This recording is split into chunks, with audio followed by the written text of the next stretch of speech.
राजकीय वैर, गोळ्या झाडून हत्या आणि न्यायव्यवस्थेत दीर्घकाळ चाललेला संघर्ष. आज तब्बल 2 दशकांनंतर या प्रकरणाचा निकाल लागलाय.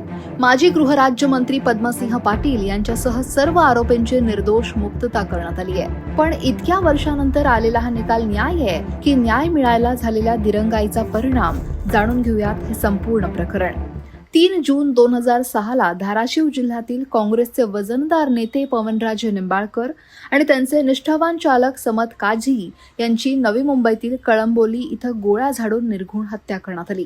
मुंबईहून धाराशिवकडे जात असताना कळंबोली हायवेजवळ त्यांच्या स्कॉडा गाडीला अडवून अज्ञात हल्लेखोरांनी अंधाधुंद गोळीबार केला. हा हल्ला इतका भीषण होता की दोघांचाही जागीच मृत्यू झाला. भर दिवसा एका बड्या नेत्याची मुंबईच्या वेशीवर झालेली ही निर्घृण हत्या महाराष्ट्रासाठी राजकीय भूकंपासारखी होती. सुरुवातीला स्थानिक पोलिसांनी तपास सुरू केला.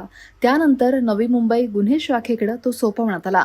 मात्र या प्रकरणाची गंभीरता लक्षात घेत कालांतरानं हे प्रकरण केंद्रीय अन्वेषण विभाग म्हणजेच सीबीआयकडे वर्ग करण्यात आलं.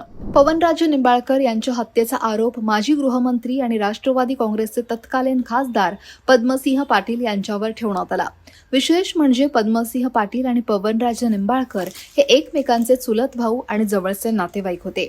मात्र धाराशिव जिल्ह्यातील राजकीय वर्चस्वावरून त्यांच्या टोकाचे मतभेद झाले. पवनराजेंनी 2003 मध्येच आपल्या जीवाला धोका असल्याचं पत्र जिल्हाधिकाऱ्यांना दिलं होतं. सीबीआयनं पद्मसिंह पाटील यांच्यासह सतीश मंदाडे, मोहन शुक्ल, शशिकांत कुलकर्णी, कैलाश यादव, दिनेश तिवारी, पिंटू सिंग अशा एकूण 9 जणांविरोधात आरोपपत्र दाखल केलं. यात 30 लाखांची सुपारी देऊन हत्या घडवून आणल्याचा आरोपही होता. गेली 20 वर्ष या प्रकरणाचा न्यायालयीन लढा सुरू होता. 4 जुलै 2011 विशेष न्यायालयात या खटल्याच्या सुनावणीला सुरुवात झाली.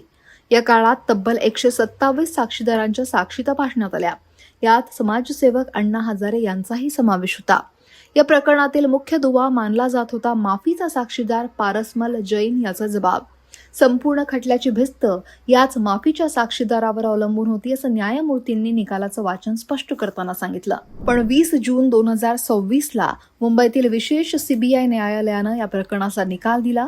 न्यायमूर्ती सत्यनारायण नवंदर यांनी पद्मसिंह पाटील यांच्यासह सर्व 9 आरोपींची निर्दोष मुक्तता केली.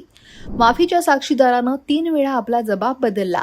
त्यामुळे त्याची साक्ष विश्वासार्ह मानता येणार नाही.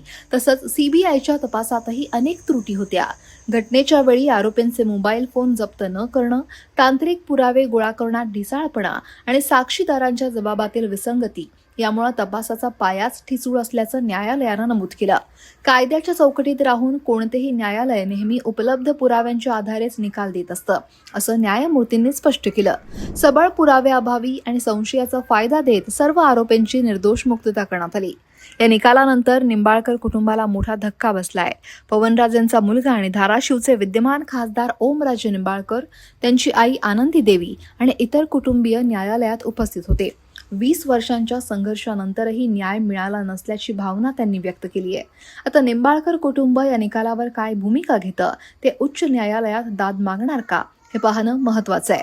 एका मोठ्या राजकीय नेत्याच्या हत्येचं रहस्य अखेर पुराव्यांअभावी अनुत्तरितच राहिलंय. या निकालावर तुमचं मत काय आहे? 20 वर्षांनंतर मिळालेला हा निकाल योग्य आहे की नाही? कमेंट नक्की करा आणि लोकमत सबस्क्राईब करायला विसरू नका.